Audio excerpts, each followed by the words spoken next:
ദേശീയപാത കല്ലിടിക്കിൽ ചരക്ക് ലോറിക്ക് പുറകിൽ മിനി ലോറി ഇടിച്ച് അപകടം. ഡ്രൈവർ അത്ഭുതകരമായി രക്ഷപ്പെട്ടു. വാഹനത്തിനുള്ളിൽ ഡ്രൈവർ 1 മണിക്കൂർ കുടുങ്ങിക്കിടന്നു. മണ്ണുത്തി വടക്കഞ്ചേരി ദേശീയപാതയിലെ കല്ലിടിക്കിൽ ചരക്ക് ലോറിയുടെ പുറകിൽ പച്ചക്കറി കയറ്റി വന്ന മിനി ലോറി ഇടിച്ചാണ് അപകടമുണ്ടായത്. അപകടത്തിൽ മിനി ലോറിയുടെ മുൻഭാഗം തകർന്നു. ഇതേ തുടർന്ന് മിനി ലോറിയുടെ ഡ്രൈവർ 1 മണിക്കൂറോളം ക്യാബിനിൽ കുടുങ്ങിക്കിടന്നു. തുടർന്ന് തൃശൂരിൽ നിന്നും ഫയർഫോഴ്സ് എത്തിയാണ് ഇയാളെ പുറത്തെടുത്തത്. 1 മണിക്കൂർ വാഹനത്തിനുള്ളിൽ കുടുങ്ങി എങ്കിലും ഡ്രൈവർക്ക് കാര്യമായ പരിക്കുകളൊന്നും സംഭവിച്ചില്ല.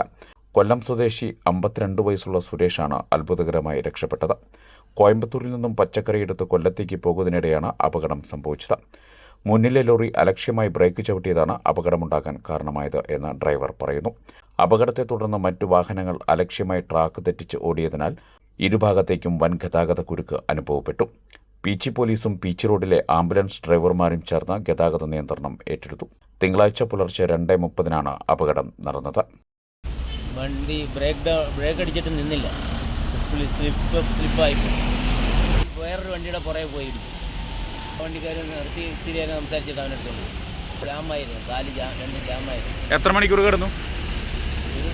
1 മണിക്കൂറെങ്കിലും നിന്നു. വണ്ടിയുടെ ഉള്ളിൽ പെട്ടു. പെട്ടു. എന്നിട്ട് എങ്ങനെയാണ് രക്ഷപ്പെടുത്തി? ഫയർഫോഴ്സ്